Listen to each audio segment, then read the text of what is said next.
Eden gardens లో Sanju Samson ఇరగదీశాడు. Single hand తో టీమిండియాకు విక్టరీ అందించాడు. ఒక ఎండ్లో సహచరులు పెవిలియన్ చేరుతున్నా తను మాత్రం చివరి వరకు క్రీజ్లో ఉన్నాడు. మ్యాచ్ విన్నింగ్ ఇన్నింగ్స్ తో కట్టిపడేశాడు. 97 పరుగులతో నాట్అవుట్ గా నిలిచి అదుర్సనిపించాడు. అయితే సూపర్ షో తర్వాత సంజు శాంసన్ ఎమోషనల్ అయ్యాడు. విన్నింగ్ షాట్ కొట్టగానే హెల్మెట్ ను గాల్లోకి విసిరేశాడు. మోకాళ్ల మీద కూర్చొని చేతులను ఆకాశం వైపు ఎత్తాడు. దేవుడికి కృతజ్ఞతలు చెప్పాడు. ఆ సమయంలో సంజు శాంసన్ కళ్లలో ఆనందం కనిపించింది. మొన్నటి వరకు తనకు తుది జట్టులో చోటు లేని పరిస్థితి ఉందన్న కసి కనిపించింది. ఒక్కసారి విమర్శలన్నీ సంజుకు గుర్తొచ్చినట్టున్నాయి.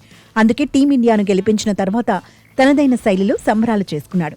చరిత్రలో నిలిచిపోయే ఇన్నింగ్స్ ఆడినందుకు సంజు శాంసన్ ఎమోషనల్ అవ్వడం సహజమే. కానీ అదే సమయంలో హెల్మెట్ ను విసిరేయడమే ఇప్పుడు వివాదాస్పదం అవుతోంది. ఐసీసీ నిబంధనల ప్రకారం గ్రౌండ్లో బ్యాట్ లేదా హెల్మెట్ ను విసరడం క్రమశిక్షణ రాహిత్యం కిందకు వస్తుందని చర్చ జరుగుతోంది. ఐసీసీ కోడ్ ఆఫ్ కండక్ట్ ప్రకారం అనుచిత ప్రవర్తనగా పరిగణిస్తారని ఎక్స్పర్ట్స్ అభిప్రాయపడుతున్నారు. నిబంధనల ప్రకారం జరిమానా వేయొచ్చని, లేదంటే మందలించి వదిలేయొచ్చని అంటున్నారు. డీమెరిట్ పాయింట్లు ఇచ్చే అవకాశం కూడా ఉంటుందని చర్చ జరుగుతోంది. నిబంధనల ప్రకారం చర్యలు తీసుకునే అవకాశమైతే ఉందని సోషల్ మీడియాలోనూ గట్టిగానే టాక్ నడుస్తోంది.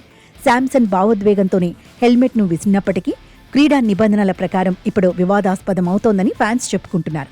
హెల్మెట్ లేదా బ్యాట్ వంటి పరికరాలను విసరటం వల్ల ఎవరికైనా గాయమయ్యే అవకాశం ఉంటుందని, ఇలాంటి ఘటనలు క్రీడా స్ఫూర్తికి విరుద్ధమని చర్చించుకుంటున్నారు. గతంలో ఐపీఎల్లో జరిగిన ఘటనను గుర్తు చేసుకుంటున్నారు. ఇంతకీ ఐపీఎల్లో ఏం జరిగిందంటే 2023లో ఆర్సీబీ లక్నో సూపర్ జైంట్స్ మధ్య బెంగళూరులో మ్యాచ్ జరిగింది. ఉత్కంఠ పోర్లో చివరి బంతికి లక్నో సూపర్ జైంట్స్ విజయం సాధించింది. ఆ సమయంలో క్రీజ్లో ఆవేష్ ఖాన్ ఉన్నాడు.